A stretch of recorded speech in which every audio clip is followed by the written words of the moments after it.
बिस्मिल्लाहिर्रहमानिर्रहीम। बिस्मिल्लाहिर्रहमानिर्रहीम। मैं सोच रहा था कि स्पोर्ट्स गाला भी हो रहा है और आधे लोग तो सो चुके होंगे, but I think to my surprise few are still awake. I'll make sure you guys don't sleep. I know it's tough to stay awake, especially for 8th and 9th, but I'll make sure I'll ask you the questions throughout my presentation. So be ready. Anyone can be called during my presentation, so those who will be sleeping, they know what will happen with them later on, just on the lecture part. Anyway, thank you, President Literary Society, for introducing me to the audience. I'll request the guy who is handling the slides to please start with the first presentation, which is about the UN. Today I will be doing my presentation in two parts. The first one will be the kind of introduction with the United Nations, its roles, and how it's impacting on the global world, and what is the standing of Pakistan in the UN, especially our contribution in the peacekeeping, and besides peacekeeping, people like me who are working with the UN. Second part would be specifically about my personality, how I joined MCJ, then went to the army, then left the army and changed my professional career and became a UN diplomat. So that's how I will unfold today's presentation. But it's not all about success.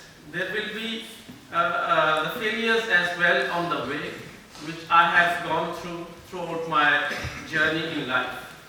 So that's more important. I personally feel that you should learn when you fail how to come up again and to regroup. Next slide, please.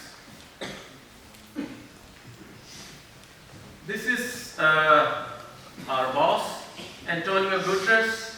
He took over the UN back in 2017.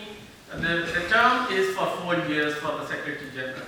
So his term is expiring in January. Usually it's 2 terms, but let's see what happens in January. Next.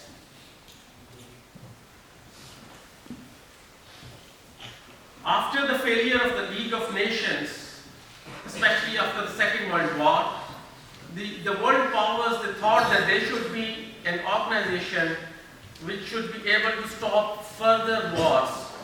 So we can say they managed to stop the Third World War, but still many wars have been happening over the last many years. So in 1945, United Nations was established. Next. These are the main organs of the United Nations. We have General Assembly, Security Council, Economic and Social Council. We have Secretariat, which I am part of it. Then we have International Court of Justice. The last organ was suspended back in 1994. Next.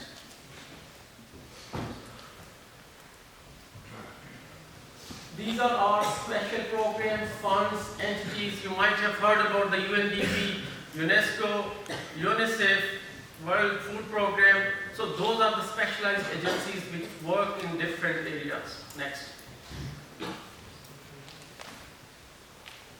These are the 6 official languages of the UN. Any correspondence that is being translated into these 6 languages, and the people who speaks these languages, they can read in their respective language, but the official correspondence is in English. Next.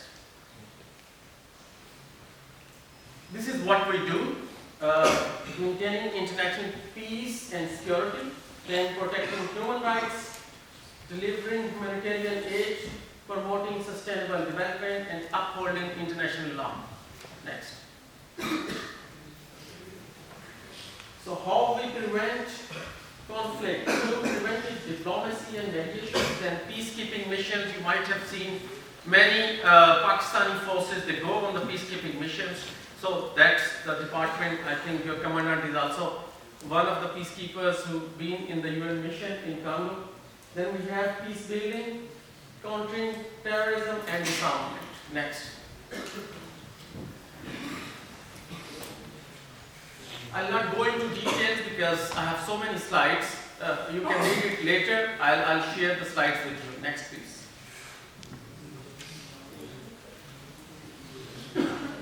Next. There was an agenda of sustainable development goals. Initially, it was up to 2015, from 2000 to 2015, and then this was renewed up to 2030. So now it's called as Agenda 2030, which is basically to increase access to health, access to education, access to safe drinking water. So those are the kind of areas in which UN is working, and there are 17 thematic areas in which UN has been helping the developing and underdeveloped and poor countries. Next. Next is the International Court of Justice. You might have heard about the Raymond Davis. India wanted to go to the International Court of Justice. I mean, this is a place where when the countries don't agree, they take the cases there to get it resolved. Next, please. Our main offices we have after UN headquarters in New York, we have in Geneva, Vienna, and then Nairobi, where I am based. I was part of Somalia mission, but recently I have been reassigned to Nairobi. So that's where I have been living for the last 15 years. And just to add that my wife is also working with the UN as a senior advisor. She's graduated from the Harvard Business School, so we both work for the UN and represent Pakistan. Next, please. These are different UN peacekeeping missions where Pakistan is contributing one way or the other. Next. Next, please. These are the 17 goals I have already mentioned. Next. The 5 major achievements, if someone asks you what UN has achieved to date, so I can probably say that UN has managed to save the pyramids, which are there in Egypt. I think Governor might have seen while he was there. UNESCO has really helped to save those pyramids. Next. Then eradication of the smallpox. This disease, World Health Organization was the one who helped us to save the humanity from the smallpox. Next. Then protecting the ozone layer. You might have heard about how the weathers are changing these days. The patterns are changing in a way that the hot weather has delayed. The same way the winters are extremely cold. So that is because our ozone was extremely damaged by the industrial growth and revolution. So UN in 1986 has actually, through the UNEP, United Nations Environment Program, started it, and the good news is this has started repairing. Next. 90 million children were saved by the UNICEF, United Nations Organization for the Children. Next, please. So these are the just few glimpses of the work of the UN, what generally we do. Next presentation, please. Next. Can you go back to the previous slide? Role of a UN in conflict prevention, preventive diplomacy, mediation, and peace building. This is what exactly I do. So this is my area of expertise in the UN. And what we are doing is we are engaging the parties, government and opposition, federal government and state government. And then 2 different countries, like if there is a conflict between Sudan and South Sudan, UN mediates and they help them to resolve their conflict. One of the success stories, like South Sudan got independence in 2011, and for the info, not even one person was killed. And you might have heard the stories of independence of Pakistan. where hundreds and thousands of people were massacred and butchered. So that is basically called a preventive diplomacy. That through early warning we identify, we try to engage with the parties, we tell them the consequences. Those who will not listen, they'll be taken to the International Court of Justice. As from Congo, there was Thomas Lubanga and a few others. They are already under trial in ICJ.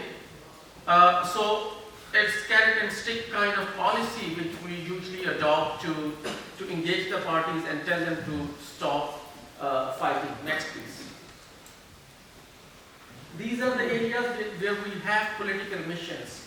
When I say political mission does not have the peacekeeping troops. This is the soft form of diplomacy. So when we engage politically, then we try to convince them not to fight.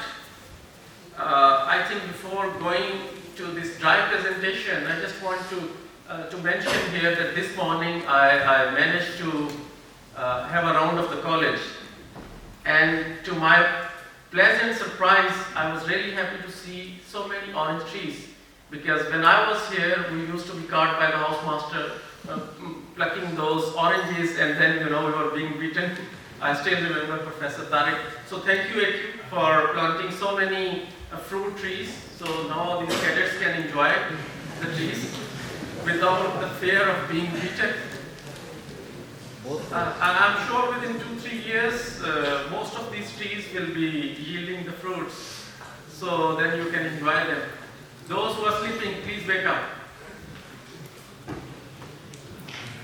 So excellent work, AQ. Next, please.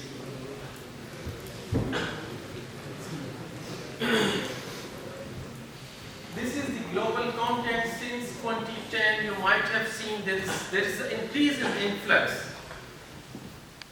So many deaths, so many wars, so many conflicts. They are arising everywhere. And Pakistan is also facing the brunt of those conflicts, may it be Wana, may it be Balochistan. Every day you must have been hearing the sacrifices of our brothers, our sisters, our civilians. But the good thing is, I can proudly say that Pakistan Armed Forces has been successful in curtailing this evil. So I'm sure many of our Olympians have laid their lives to save this country. It's a proud moment, and I think we should at least clap for those people.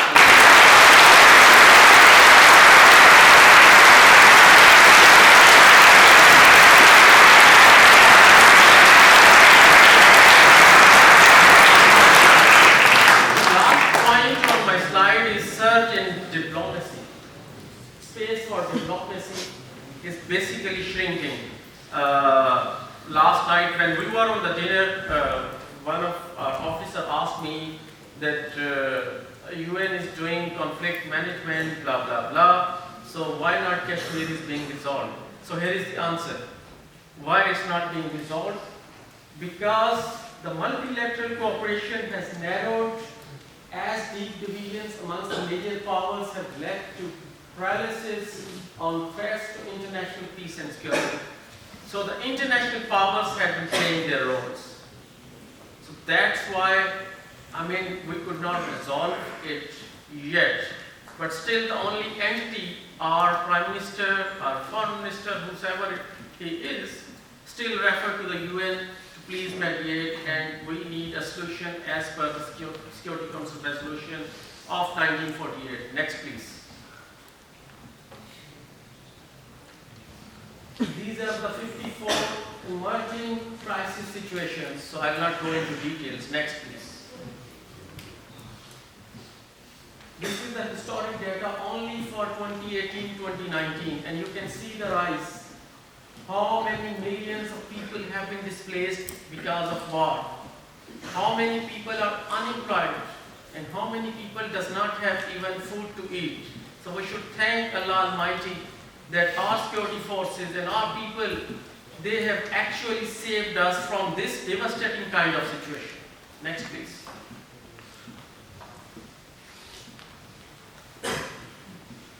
These are the success stories where preventive diplomacy has actually worked out. Next. How we achieve through building trust, building of the state institutions, and humanitarian preventive actions. Next. These are some of the phases how those things are being achieved. Next.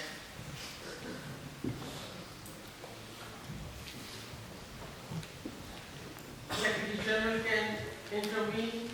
Our Department of DPPA, which I am part of it. So we are the people who are on the field to engage with the partners. Then we have different peacekeeping missions. Last is the Counter-Terrorism Committee Executive Directorate. Next. Security Council. You all might have heard about the Security Council. So these are the roles of the Security Council, which Security Council had to play. Next.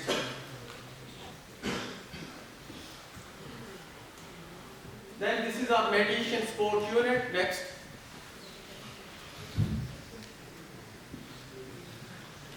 Peacemaking. Next. Peace building.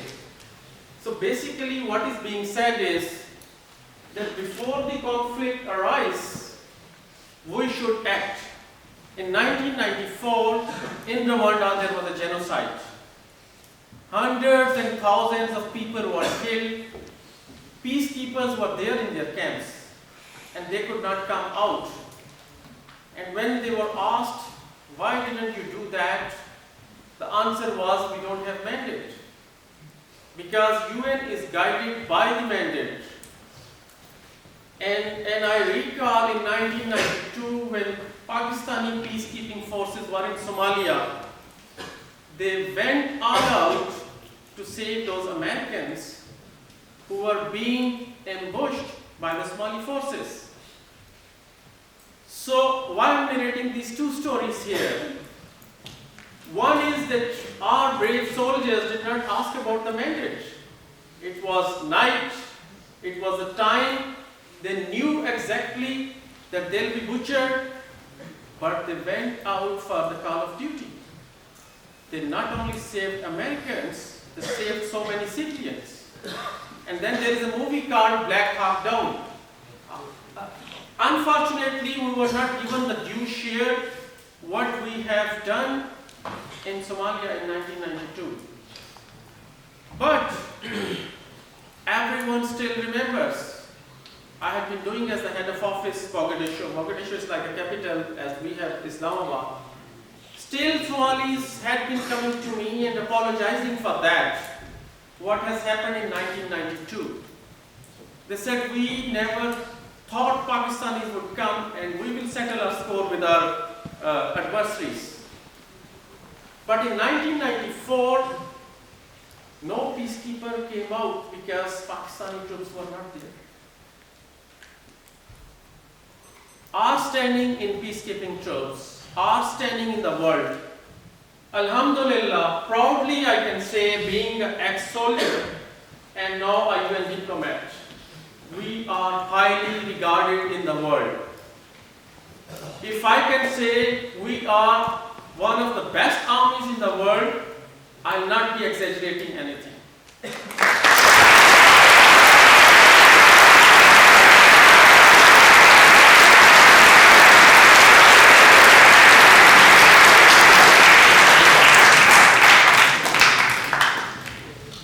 Within our limited resources, I can say that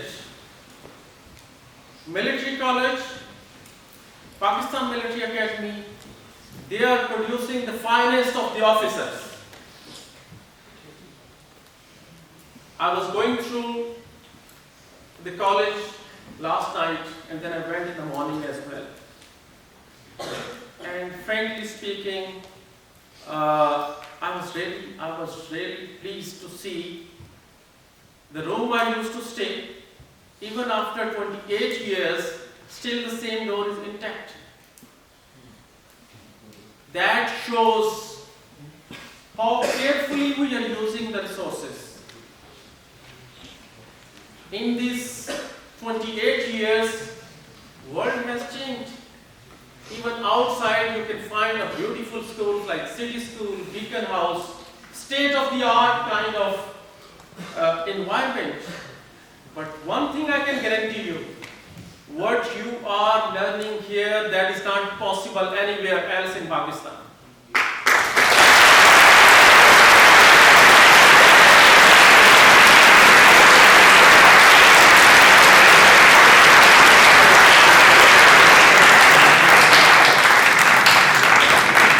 And you know why I'm saying that?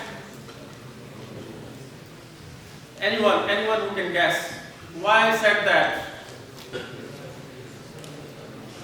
Because I am one of those who started learning English in class 6.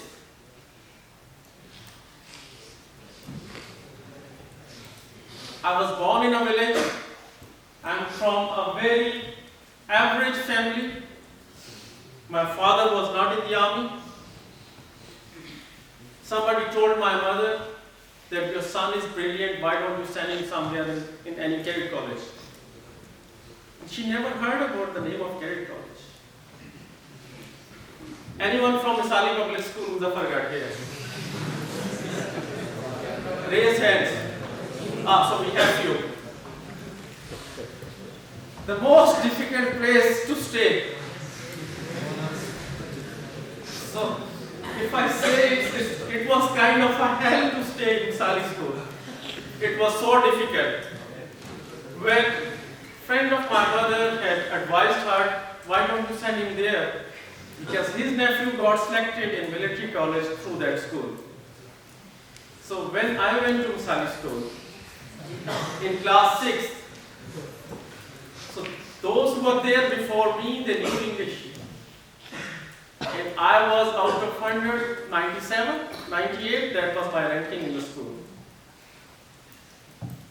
And I think after 1 month, I just left the school. I came back. Because every day, you are being beaten like a butcher. Your teacher, without realizing those teachers, they never thought that, this young boy is learning English for the first time. So because they only know one way, and maybe I think that was the right way to teach, through intimidation, through a fearful kind of stuff. Evening time, sports time, luckily I found a guy from my native village, which is Kasowal, from the district Sahiwal. So I requested him if he can help me out. So he used to teach me English in the afternoon, in the morning. So slowly, gradually I started picking up. When I came back, I said, I'm not going to go back. My father was so furious, he beaten me up. He beaten me up like anything. He said, you don't have any place in this house. Either you go back or leave the house. I think he did the right thing. At that time, I never thought, my father is a butcher, he's not allowing me to stay home. But if he would not have been harsh on me, I would never have gone back. And if I would not have gone back, where would I be? Still there? The maximum flight would be a constable in police or ASI, maximum. Or I would be a vagabond, like other doggers, because doggers are notorious in Punjab for fighting. I stayed there. I got selected for military college. First time when I came to Musa Hall, I think it was on Iqbaliyat. My legs were literally shivering when I was walking from there today, entering Musa Hall as a guest speaker. The same thoughts came into my mind. So by the time I reached to the dais, I was sweating like anything. And that's a very strange and unique feeling which you get when you come back to your institution. Now I train the parliamentarians, MPs, MNAs. I have been delivering talks in different parts of the world. But I never got that feeling which I got today when I came back.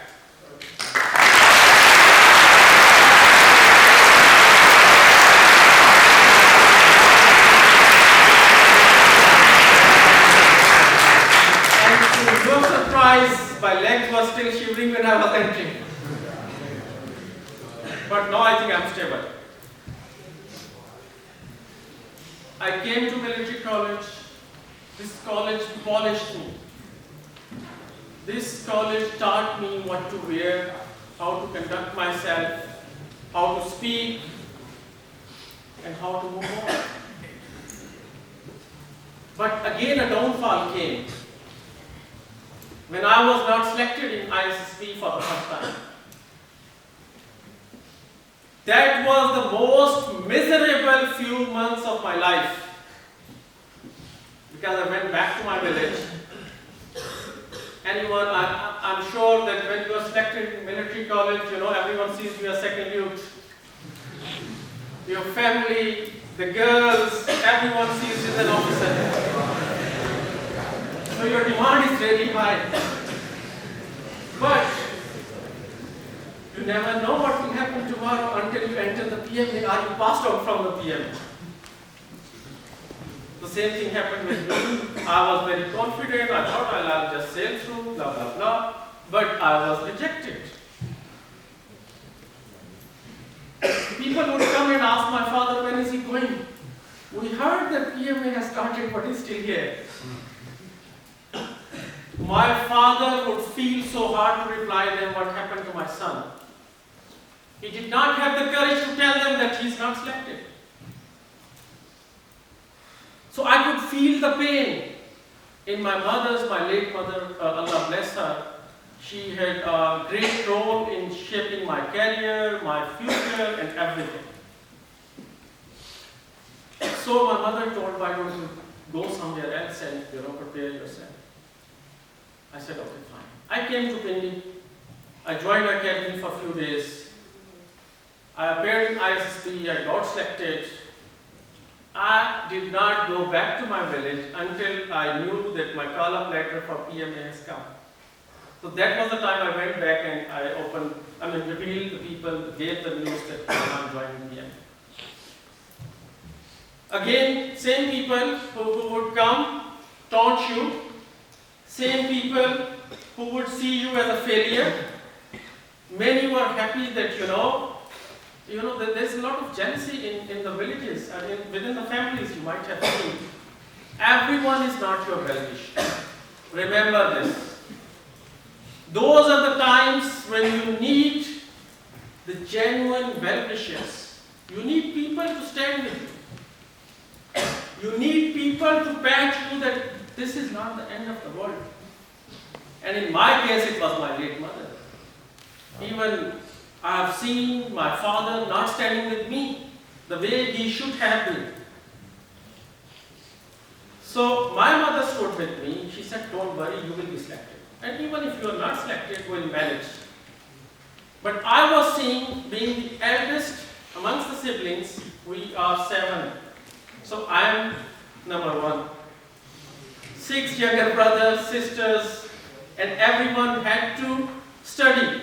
So now I'm looking at what will happen, how my father will afford to teach them. He doesn't have enough money, already being a civilian. Now when I see the amount of money he used to pay, I don't know how he used to afford my school fee. Anyway, cut it short, moving on, I joined PMA, passed out very well, did my courses. After 3.5 years, went on a UN mission to Congo, the first UN mission which went to Congo. I saw the world, saw the things. And then something clicked in my mind that why not to join the UN? And as I mentioned earlier, being the eldest sibling, father got a heart attack. He did not have enough money to support my younger brothers and sisters. And then I applied for Fletcher School of Flying Diplomacy.